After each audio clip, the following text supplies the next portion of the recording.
Okay, here we go. Question number one. It says, I have this question about learning objectives. I am not a big fan of starting any course with the phrase, by the end of this course, you will be able to, but as someone new to the field, I kept my thoughts to myself and followed the rules. However, today I came across an article that seconded my thoughts. So, my question is, what are the best ways to list learning objectives at the course and unit levels in a way that learners can effectively connect with them and understand what they will learn to integrate them as part of a learning process?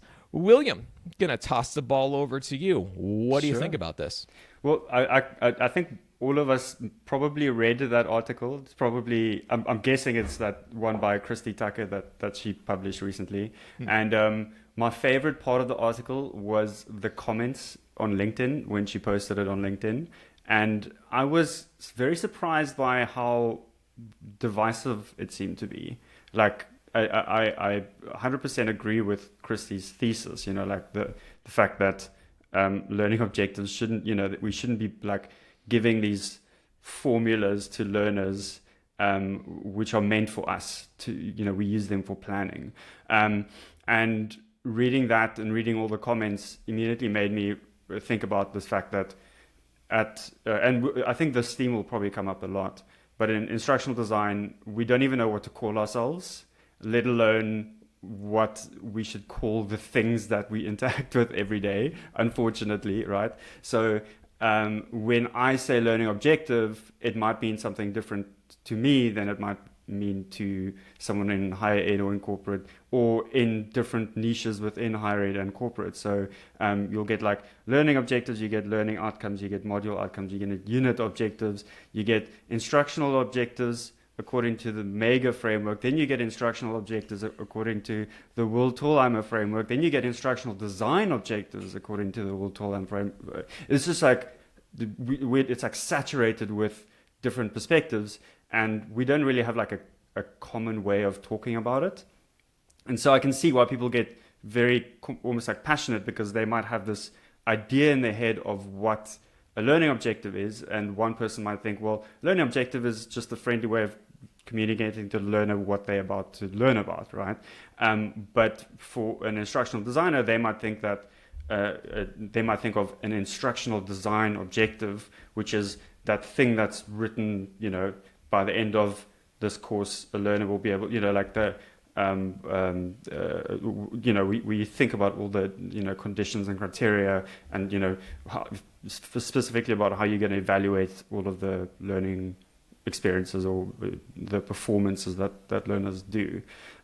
So my kind of strong opinion about this is that there are two, and this is where Will Tolheimer talks about it. So he has two big classifications of learning objectives. You get learning objectives that are written and meant to be read by instructional designers, and then you get learning objectives that are meant to be read by learners.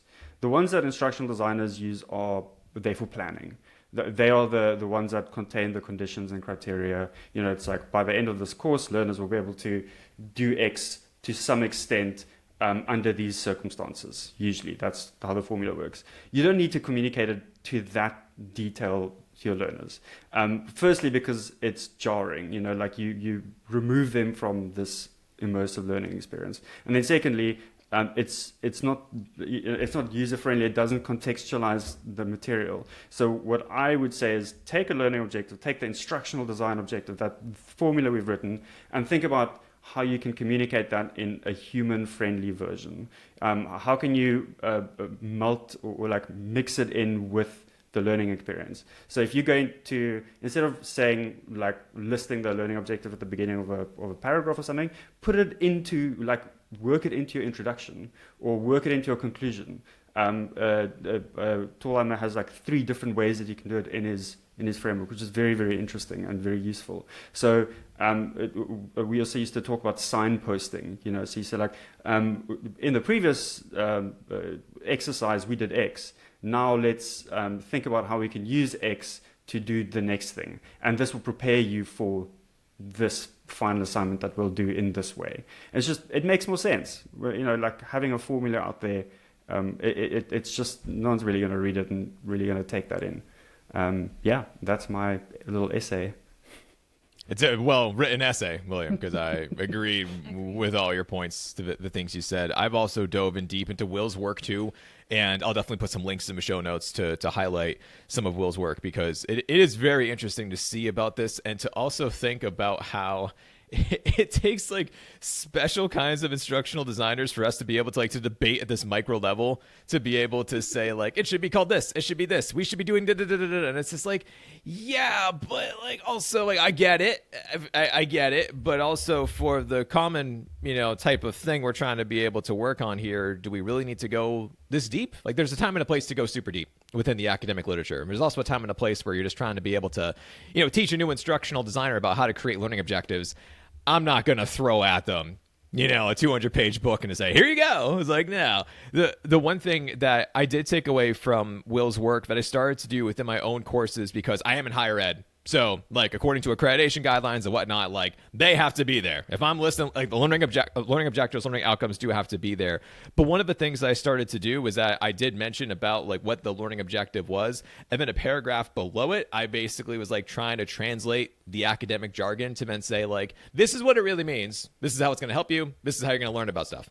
So it's trying to be able to take the complexities that I must do, but then also think more about the learners and make sure that it actually does make sense and it has a flow and that it's not just lost upon them. Because when you do just list them all out, it's just going to get lost in translation. So that's kind of my 2 cents. Heidi, what do you think?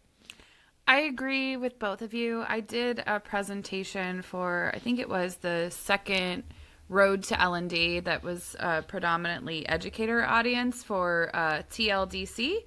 And I basically took Bloom's, which like most educators are really, really familiar with for writing learning objectives, and came up with a way to combine it with Mager's performance objectives and to create like really great learning objectives for the instructional designer. And then I kind of showed a way to combine all of those into like one sentence that can work as like a course description and like kind of combines all the learning objectives in a really nice summary that you can use for your end learners instead of having to list everything all out. Because I think you're right, like Will mentioned, that it was jarring, and I think it does kind of like break that fourth wall, right? When you come in and you're like, today you're going to learn da da da da da, and like there's no way that we can prove that that's what you're going to take away. Like that is the goal, right?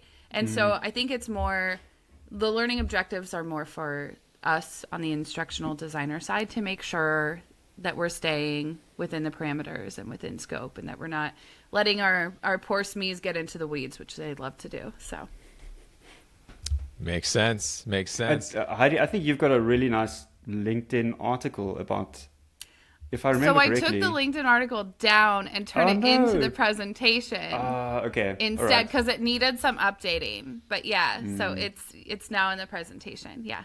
I can send you the link, Luke, and you can put it in the show notes. Yeah, just send me whatever, both of you. I'll throw everything in the show notes.